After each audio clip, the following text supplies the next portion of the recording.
감사합니다. 이 시간에 우리 하나님의 말씀 같이 나누겠는데요.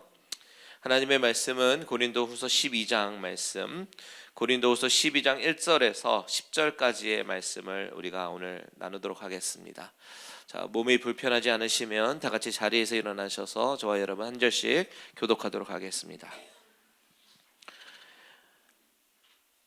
무익하나마 내가 부득불 자랑하노니 주의 환상과 계시를 말하리라.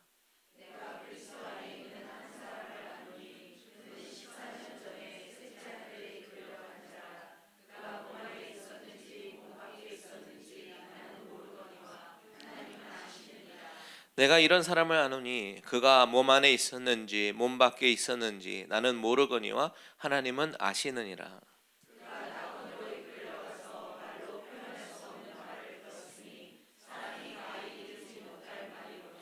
내가 이런 사람을 위하여 자랑하겠으나 나를 위하여는 약한 것들 외에 자랑하지 아니하리라.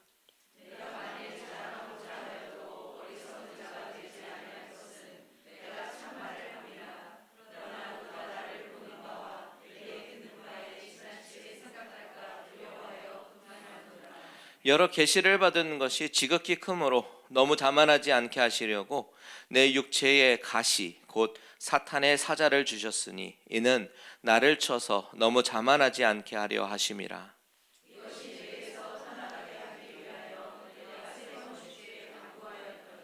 나에게 이르시기를 내 은혜가 내게 족하도다. 이는 내 능력이 약한 데서 온전하여짐이라 하신지라. 그러므로 도리어 크게 기뻐함으로 나의 여러 약한 것들에 대하여 자랑하리니 이는 그리스도의 능력이 내게 머물게 하려 함이라. 그러므로 내가 그리스도를 위하여 약한 것들과 능력과 궁핍과 박해와 곤고를 기뻐하노니 이는 내가 약한 그때의 강함이라. 아멘. 다 같이 자리에 앉으시겠습니다. 잠깐 기도할게요. 하나님 아버지, 이 시간에 하나님 말씀 앞에 섭니다.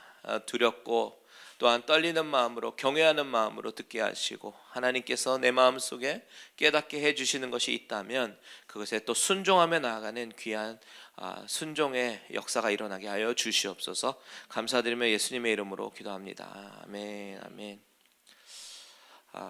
요즘 날씨 어떠세요, 여러분? 아침에 일어나서 오면 제법 찬바람이 불고 이제 본격적으로 가을이 된 것 같아요. 지금은 이제 12시가 넘어서 살짝 덥기도 하지만 아침 저녁으로 선선한 바람이 참 우리를 시원하게 합니다. 가을이 온 것 같아요.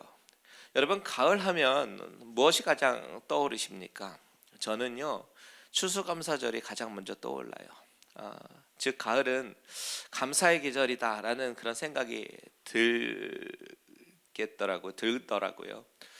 그 들판에 있는 열매들을 맺히는 것을 바라보면서 하나님께서 적절한 비를 주시고 적절한 햇빛을 주시고 또한 바람을 주셔서 우리가 먹을 수 있는 수많은 것들을 하나님이 공급해 주시잖아요. 그러면서 그 공급하시는 하나님, 공급자 하나님을 우리가 찬양하기도 하고 감사하기도 하는 시즌입니다. 이 추수감사절 때 우리가 찬양을 많이 하는데 그 가운데서 우리가 많이 하는 찬양 중에서 날 구원하신 주 감사라는 찬양 잘 아시죠? 그 찬양의 가사를 보면 응답하신 기도 감사, 그리고 또 거절하신 것도 감사, 아픔과 기쁨도 감사, 절망 중 위로 감사, 길가의 장미꽃 감사, 장미 가시도 감사, 이렇게 정말 많은 상황 속에서 감사하는 그런 가사를 담고 있습니다. 또 많이 부르는 찬양, 다른 찬양 가운데서도 감사해, 시험이 찾아올 때에 주께서 인도하시니 두려움 없네, 또 감사해, 고통이 찾아올 때에 주께서 지켜주시니 승리하리라. 이 가사들을 가만히 보면요, 시험과 고통 중에서도 감사하고 아픔과 절망 중에서도 감사합니다 라는 가사를 발견합니다. 이것을 곰곰이 묵상해 보니까요, 우리가 경험하는 감사라고 하는 것, 이것은 나의 환경에 있지 않더라고요. 나의 삶과 내가 사는 환경이 절망이라고 해석이 되고 그렇게 표현되는 그 곳의 한가운데 있다고 하더라도 가사처럼 장미의 가시에 찔리는 것 같은 육체적 아픔이 있다고 하더라도, 정신적으로 시험이 찾아오고 고통이 찾아온다고 하더라도 그 환경을 인간적인 시각으로 바라보면 감사할 수 없는 상황이지만, 그럼에도 불구하고 그런 상황 속에서 나의 시각이 바뀌어서 하나님의 뜻이 무엇인지 깨닫기 시작하면 감사가 나온다라는 그 고백이 바로 이 가사의 내용이에요. 내가 원하는 방향대로 내 삶이 움직여지지 않는다고 하더라도, 삶에 고난이 있고 아픔이 있고 방황이 있다고 하더라도 그 안에서 감사를 할 수 있는 그것은 그 환경이 바뀌어서가 아니라 그 환경을 새롭게 해석하는 그 새로운 시각을 갖게 되기 때문입니다. 그리고 그 환경을 새롭게 해석하는 시각이 하나님 안에서 하나님이 주시는 그 시각이라면 우리는 그것을 가지고 하나님의 은혜라고 고백하죠. 오늘 본문의 메시지가 바로 이 가사와 같습니다. 어떻게 보면 바울은 기뻐할 수 없는 상황이고 감사할 수 없는 상황이죠. 자신을 너무나도 괴롭히는 육체의 가시가 있었기 때문입니다. 그래서 바울은 나의 육체의 가시를 없애주옵소서, 제발 없애주세요, 간절히 3번이나 구했다라고 말을 합니다. 그런데 돌아온 응답은 내가 너의 간절한 기도를 들었으니까 내가 고쳐주리라, 이런 대답이 아니라, 즉 바울이 원했던 그런 대답이 아니라 오히려 하나님은 나의 은혜가 너에게 족하다 이렇게 말씀하셨다라고 얘기합니다. 바뀐 것은 없어요. 육체의 가시 그대로 있습니다. 그런데 그것이 은혜라고 말씀하시죠. 이런 이야기가요, 어떤 사람에게는 폭력처럼 들릴 수도 있고, 왜 고난 가운데 있는지 알 수 없고 아픔이 너무 뼈저리게 느끼는 사람에게는 하나님 도대체 저에게 왜 이러십니까? 이거 너무한 거 아닙니까? 라고 따지고 싶은 그런 이야기처럼 들릴 수 있지만요, 바울은 오히려 그 응답을 듣고 나서 어떻게 반응하냐면 내가 도리어 크게 기뻐했다라고 고백하는 것을 보게 됩니다. 여러분, 이해가 되십니까? 어떻게 그럴 수 있을까? 어떻게 문제가 해결이 되지 않았는데 주님은 나의 은혜가 너에게 족하다라고 말씀하실 수 있으며, 또한 그것을 듣고 바울은 어떻게 또한 기뻐할 수 있었을까? 이 상황을 이해하기 위해서 우리는 바울이 어떤 이야기의 흐름 가운데 이런 결론을 말하고 있는지에 대해서 살펴볼 필요가 있어요. 바울은요, 그동안 계속해서 자랑을 했습니다. 자기 자랑을 하고 있어요. 그런데 이 자랑은 거짓 교사들이 하던 자랑과는 조금 이상한 다른 자랑이지요. 거짓 교사들은 보통 자신들이 주목받고 싶은 것들, 자신들이 내세울 만한 것들을 가지고 자랑을 하고 있지만, 바울은 자기가 가진 약한 것, 자신이 고통받은 것, 이런 것들을 자랑하고 있어요. 너무 이해가 안 가지만 바울은 그것이 자신의 자랑거리라고 말을 합니다. 오늘 본문에서도 9절 보세요. 중반에 나의 여러 약한 것들에 대하여 자랑하리니 라고 말을 하잖아요. 그런데 오늘 본문의 시작을 보니까 바울은 사실 드디어 자랑할 만한 것을 가지고 자랑을 하는 것 같아요. 남들이 쉽게 할 수 있는 경험이 아닌 너무나도 특별한 자기만의 신비한 체험을 이야기하기 시작합니다. 우리가 볼 때 이런 경험이야말로 정말 자랑거리라고는 생각이 들지요. 그런데 이런 경험을 이야기하는 바울은 막 자랑스럽게 막 이야기하기보다는 좀 조심스레 이야기하는 것 같은 뉘앙스를 발견한단 말이죠. 우리 1절 같이 한번 읽겠습니다. 시작. 무익하나마 내가 부득불 자랑하노니 주의 환상과 계시를 말하리라. 자, 무익하나마, 즉 유익은 하나도 없지만 그럼에도 불구하고 내가 조금 이야기하겠습니다 라고 조심스레 이야기를 꺼냅니다. 여기 부득불이라는 말이 나오는데 내가 어쩔 수 없이 자랑한다는 말이죠. 바울은 원래 자신을 자랑하는 것을 좋은 것으로 여기지 않는 사람입니다. 그럼에도 불구하고 어쩔 수 없이 자랑한다라고 말하는 것이죠.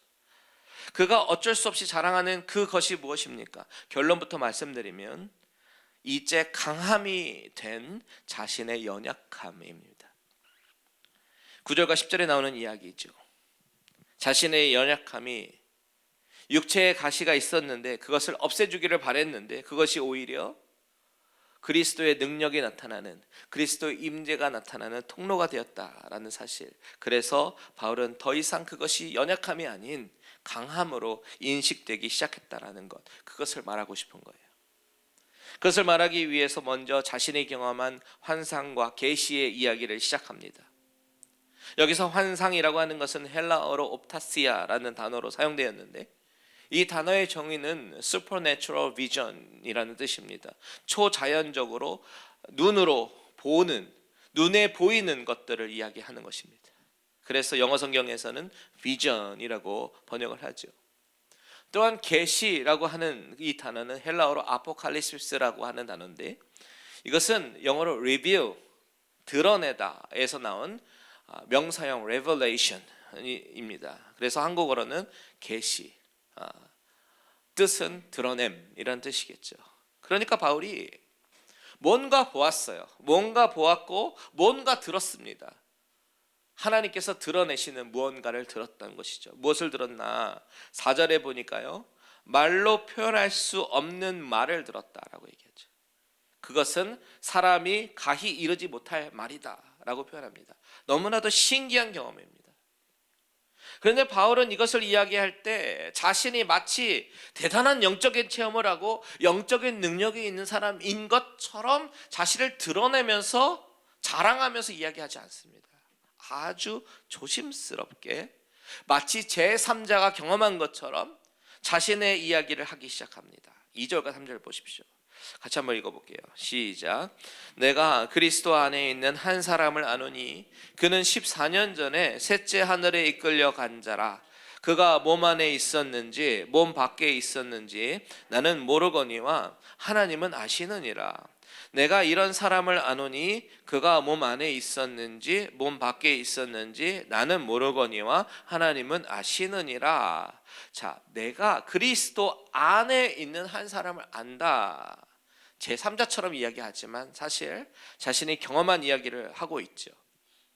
너무나도 조심스러워하는 분위기로 얘기합니다. 왜냐하면 전하려는 요지는 환상과 계시가 아니라 자신의 연약함을 강함으로 인식되게 하시는 그 순간을 간증하는 것이기 때문입니다.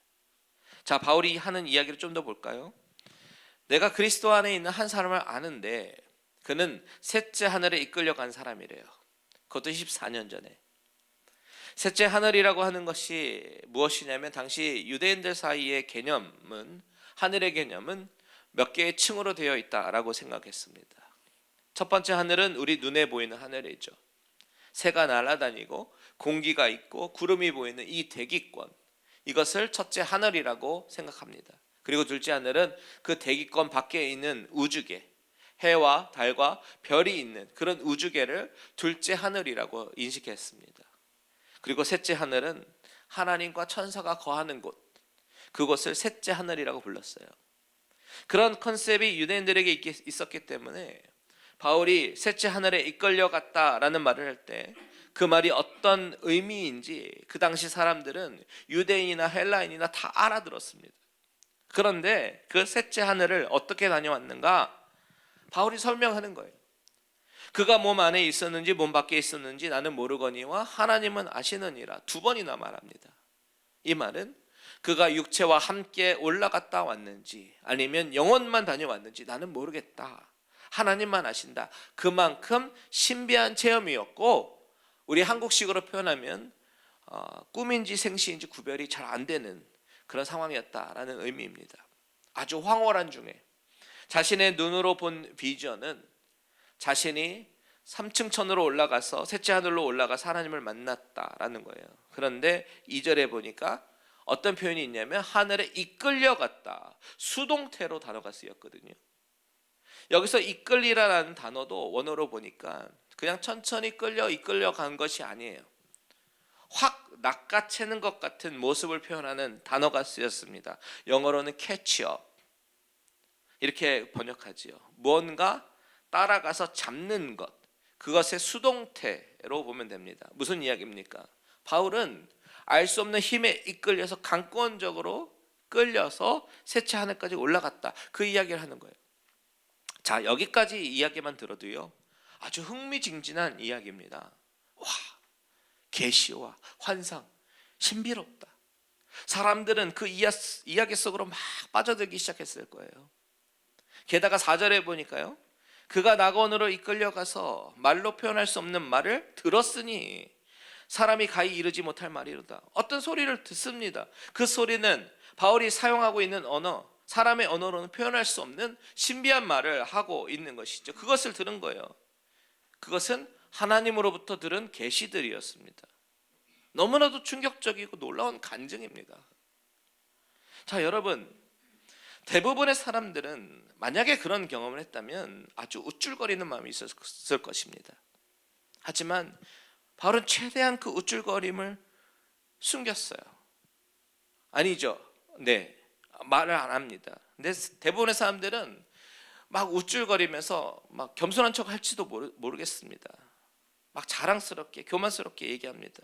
그런데 바울은 조심스럽게 얘기하죠. 왜냐하면 전달하려고 하는 요지는 그 신비한 현상이 아니라 그 뒤에 나오는 이야기이기 때문이죠. 그런데 바울은 14년 전 이야기라고 하잖아요. 14년 동안 그 엄청난 경험의 이야기를 꺼낸 적이 없었습니다. 14년 전이면 바울이 다메섹에서 주님을 만난 그 이후에 바나바와 1차 전도 여행을 가기 직전의 그런 시대입니다. 그래서 안디옥 혹은 자신의 고향인 다소에 머물러 있었을 것이다 라고 추측할 수 있어요. 그때는 주님을 만난 직후였고 영적으로 가장 뜨거울 때였습니다. 자신의 모든 과거를 뉘우치고 회개하고 주 안에서 다시 새로운 삶을 다짐하던 때였어요. 그때 신비한 체험을 한 거예요. 그런데 그는 그것을 그동안 단 한 번도 자랑 삼아 이야기하지 않았습니다. 왜 그럴까요? 왜냐하면 그 간증은 자칫하면 그 일을 행하신 하나님을 바라보게 하는 것이 아니라 자신을 바라보게 만들 수 있기 때문이죠. 다른 사람들이 그런 경험했다면 마치 그것이 자신의 영적인 수준 때문에 경험한 것처럼 자랑을 했겠지만 바울은 그런 경험은 부수적인 것에 불과했어요. 6절 보십시오. 6절 같이 읽습니다. 시작. 내가 만일 자랑하고자 하여도 어리석은 자가 되지 아니할 것은 내가 참말을 함이라.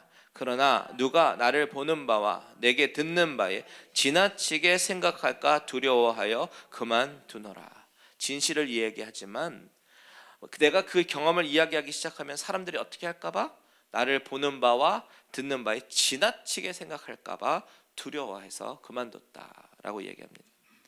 지금 바울이 말하려고 하는 요지는 바울에게 그 경험, 즉 환상 보고 계시받은 것, 그것이 중요한 것이 아니라 중요한 것은 바로 7절이라는 이야기예요. 7절 다 같이 한번 읽겠습니다. 시작.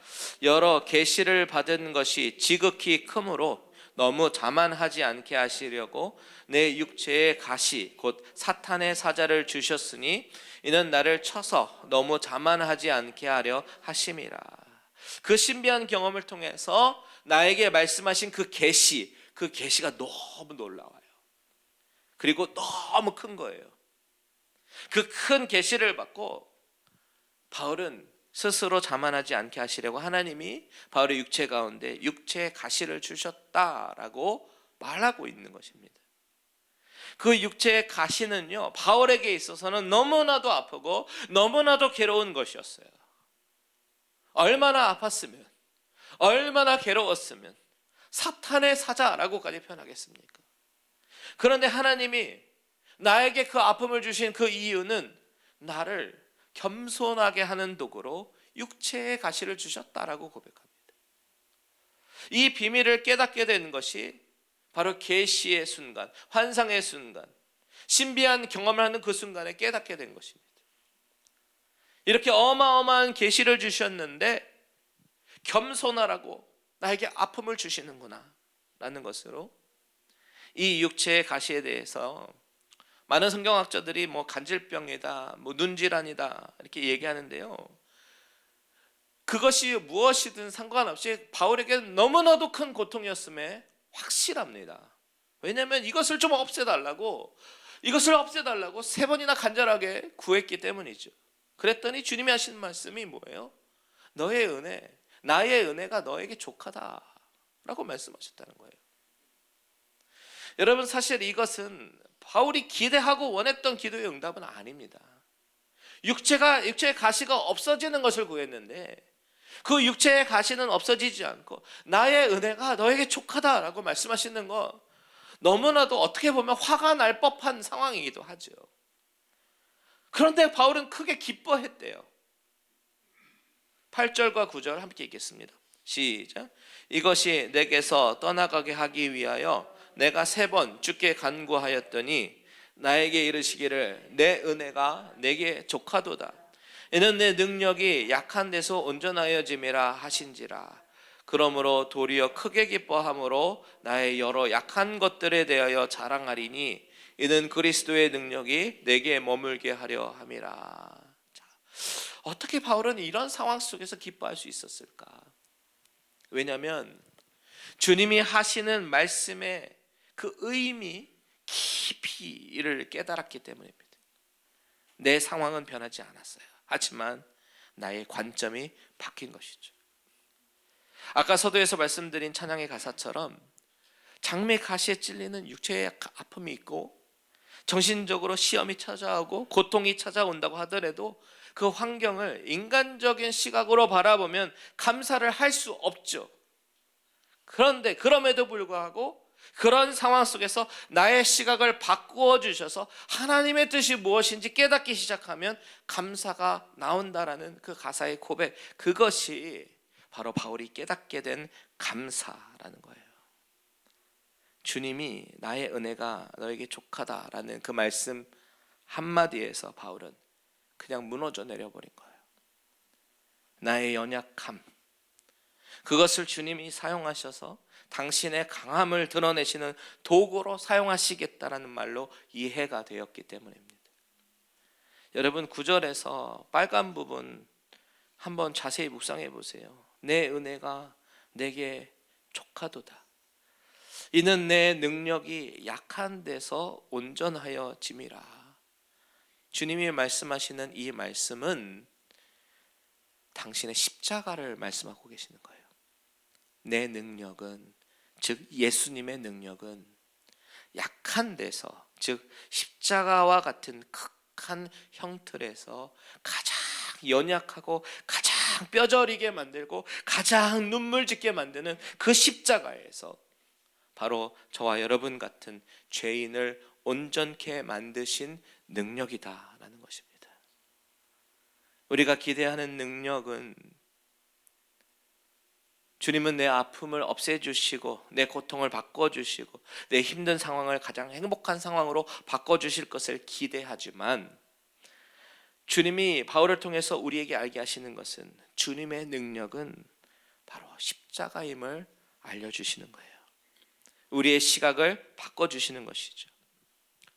지난 부흥회 때 오대식 목사님께서 말씀하셨던 예화 기억나십니까? 등산 갔다가 떨어져서 크게 다친 집사님의 이야기 말이죠.